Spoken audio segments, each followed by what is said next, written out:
بسم اللہ الرحمن الرحیم۔ السلام علیکم ورحمۃ اللہ وبرکاتہ۔ کیا حال ہے پیارے بچوں؟ یہ آپ کے اردو کا پیریڈ ہے۔ پہلے ہم دعا پڑھ لیتے ہیں۔ ربی زدنی علما، اے میرے رب میرے علم میں اضافہ فرما۔ بیٹا اپنی اردو کی کتاب کا صفحہ نمبر 51 کھولیے۔ صفحہ نمبر 51 پہ ہم آ گئے بیٹے، اور یہاں ہمارے پاس سبق نمبر 10 ہے، اشرف کی شوخی۔ ٹھیک ہے، آج ہم یہ نیا سبق شروع کریں گے۔ سبق نمبر 10، اشرف کی شوخی۔ سب سے پہلے آپ آج کی تاریخ لکھ لیجئے، دن لکھ لیجئے۔ جی بچوں، یہ تو نام سے کیا پتہ لگ رہا ہے کہ یہ سبق کیسا ہوگا؟ شوخی یعنی کہ شرارت، مذاق، اشرف کی شرارت، اشرف کی شوخی، اشرف کا مذاق، یعنی کہ یہ کوئی مذاقیہ سبق لگ رہا ہے۔ آئیے دیکھتے ہیں۔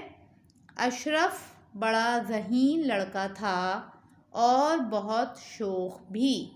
اسے لوگوں کے ساتھ مذاق کرنے میں مزہ آتا تھا، خاص طور پر بہن بھائیوں کو چکر دیتا یعنی کہ انہیں گھما دیتا، ان کے ساتھ کوئی ٹرک کر لیتا، طرح طرح کے کرتب دکھا کر اچنبھے تعجب میں ڈالتا، مگر ایسی کوئی بات نہیں کرتا تھا جس سے تکلیف پہنچے۔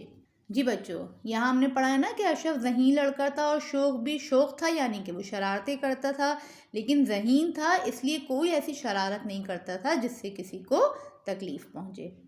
ایک دن اس نے صبح اٹھ کر کہا کہ میں تو چھت کی منڈیر پر بچھونا کر کے سوؤں گا۔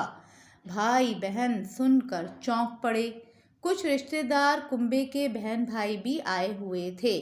رشتہ دار کنبے کے بہن بھائی، کزنس۔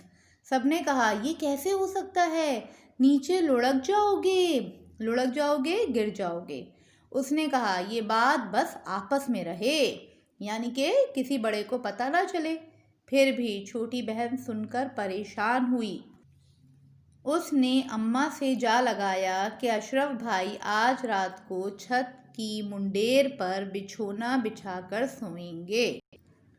منڈیر یعنی کہ جو چھجا نکلا ہوا ہوتا ہے نا ایک چھت کے باہر، اسے منڈیر کہہ رہیں گے، اور بچھونا بچھا کر سوئیں گے یعنی کہ وہاں پر بستر بچھا کر سوئیں گے۔ ٹھیک ہے، صفحہ پلٹیے۔ اماں نے سنا تو مسکرائیں، پھر منع کیا کہ سچ مچ ایسی حرکت نہ کر بیٹھنا۔ اشرف نے کہا خواب میں ہدایت ہوئی ہے، ہم کیسے ٹال سکتے ہیں، یعنی ہم نے یہ خواب دیکھا ہے۔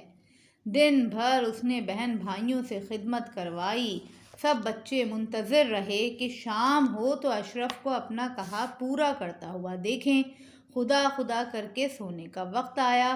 اشرف نے دری، چادر اور منع بھائی کی تکینی یعنی چھوٹا تکیہ ساتھ لی کہ وہی منڈیر پر بچھائی جا سکتی تھی۔ سب بچے ساتھ چلے اور چھت پر پہنچے۔ نیچے جھانکا تو خوف آنے لگا۔ اشرف نے دری اور چادر منڈیر پر بچھائی، اس پر تکینی رکھ کر چادر کی سلوٹیں درست کیں۔ بچوں کے منہ حیرت سے کھلے ہوئے تھے۔ بچھونا کرنے کے بعد اشرف نے کہا دیکھو بھائی، ہم نے منڈیر پر بچھونا بچھا دیا ہے نا؟ سب نے کہا ہاں۔ بولا اچھا تو اب ہم سوتے ہیں۔